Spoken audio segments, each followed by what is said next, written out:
We're going to break into our regular coverage here on Carb Day at the Track here because we are following breaking news at Noblesville West Middle School, where we are confirming now that there was a shooting of some sort where we believe there have been at least 1 or 2 injuries that we know of now. I'm just going to share, just so you know, kind of what parents are dealing with. I just literally seconds ago got this message from a mother. I'm not going to give, the name, but she says, "Ange, I'm sure you're getting lots of calls, but my boy is a Noblesville West Middle School student. Have you heard anything? He's not answering. I'm scared." We start first at 4 this afternoon with breaking news. A parent's worst nightmare as shots ring out at Noblesville West Middle School. The shooting was right next to us. We were all really scared. All my friends ran to the corner for safety. I'm still shaking. I'm still shaking. I mean, a lot of crying. Right now, we know a student and a teacher were shot in a classroom, and a 7th grade boy is now in custody. Thanks for joining us first at 4. I'm Aisha Husney. And I'm Ray Cortopassi. You can see the aftermath here at the school in this video from Sky 59, and we have lots of live team coverage to bring you of this school attack, including that heroic science teacher who saved his students. Let's go ahead and start with Fox 59 anchor Dan Spieler. Dan, you got to the school shortly after the shooting. How did this all begin? Yeah, I'll tell you what, this morning when we got here, it was a chaotic scene. You saw parents rushing here to the scene to try and find their children, to figure out what had happened here. I did speak with a 7th grade student who is in the classroom where this happened, and she is so thankful this afternoon that her teacher was there to save the day. You can see here at Noblesville West Middle School, we have been seeing more parents and students coming back throughout the day to get their belongings. Police are still here on the scene as well as they continue to investigate here. They will remain here on scene, we're told, for the next couple of hours. They just held a press conference within the last couple hours, around 2 o'clock. Our Jesse Wells was there as well to get the latest information from investigators about the shooting, about the suspect, and about the student and teacher who were injured here today. Jesse, what do we know? Well, Dan, during that afternoon press conference, officials said they would not confirm some names and wouldn't talk about some of the details because they say they want to get this investigation right. But they did praise some staff members who they say saved lives today here at the middle school. Now, this all started, the first call came in about 9:06 in the morning. Chief of police said the shooter, who is a student at the middle school, came to class and then asked to be excused before returning moments later with 2 firearms. It's not clear what type of guns he had or how he got them into the school. Witnesses claim the shooting happened in the science room, and the teacher, who has been identified by students and others as Jason Seaman, bravely helped disarm the underage student. Now, that's a teacher and 1 student were hit by the gunfire before the shooter was subdued. The 2 victims were quickly rushed to 2 different hospitals. Noblesville police say they hope something like this never happened here, but now that it has, again, they want to make sure they get their investigation right. While we all train for this sort of situation, the truth of the matter is, when it comes down to it, we come to the realization of what do we do. We as a community want to make sure we do the right things, again, for those people that have been impacted the most. And that's the kids in these buildings, that's the faculty in this building.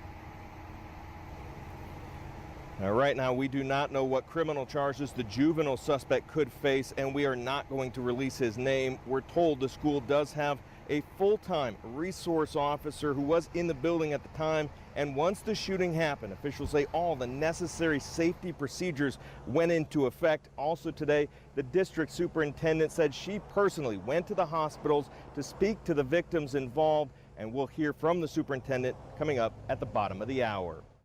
We have been here, as we said, we've been talking with parents and also with students who were there in that classroom when this happened. My colleague Gabby Gonzalez is here as well. We both spoke with 7th grade students who were in that room today, both of them just stunned and still trying to wrap their heads around what happened. Yeah, I talked to one male student. You could see it in his face just how shocked he was, how hurt he was that this happened inside of his school. He told me he and his classmates actually ran out of their classroom and out here after their teacher managed to tackle the shooter, getting the gun out of his hand. So this morning, that student telling me that they were just in their classroom taking a test when the shooter walked in, and allegedly fired 4 to 6 shots. Ethan Stonebreaker is a 7th grader and tells me he saw a girl get hit about 10 feet away from him. The students ran to the back of the classroom and hid behind drawers and desks when their teacher made the brave move to stop the shooter. Ethan said his teacher then yelled at them to call 911 and run out of there. He's a hero. Like, if he didn't do anything, he probably would have continued shooting, and a lot more of us would have been injured and possibly killed.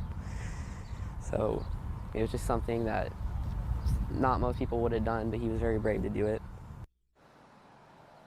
The student managed to run down the street here with his classmates and use a friend's phone to call his mom. That mom telling me she was surprised to see an unknown number on her caller ID. She answered it, and it was her son sobbing, telling her mom there was a shooting at school, but I am okay.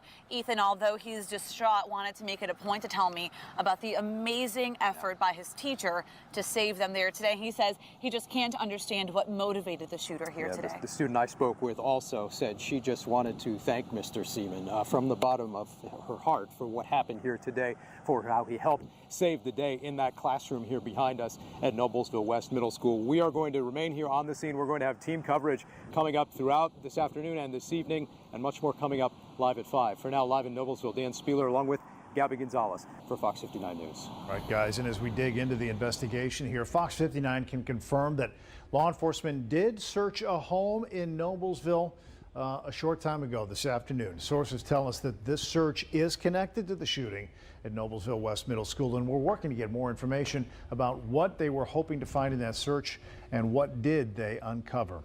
And many parents learned about what was going on through a voicemail from the school district. One voicemail came in right before 9:30, some 25 minutes after the shooting. The other then just before 10 o'clock. One parent played those messages for us to listen to. Shots have been reported at West Middle School.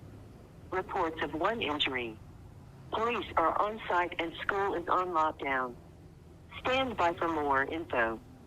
West students are being evacuated and bused to high school. Once all students are accounted for, parents can pick up at Gate 5 in HS. Wow, talk about a message that would induce panic in any parent here. But a short time later, police and school officials did give the all clear. While all parents got that voicemail, others got messages directly from their kids. We heard so many stories of frightened students typing text messages, emails, anything, trying to let mom and dad know they were safe. We actually received an email from him that said that they were hiding in a closet, that they were okay. Right now we are in the gym and they're making an announcement. We're on lockdown, code red in the high school. And this mom, who didn't want to be identified today, said that she got that email about 15 minutes after she heard what had happened. She said her son knew exactly what to do in a situation like this. And we are learning more about that injured teacher, the hero teacher whose students are just praising today. He was shot trying to save the lives of his students. Fox 59's Alexis McAdams is live outside Methodist Hospital. That is where Jason Seaman is being treated right now for his injuries, shot several times, right, Alexis?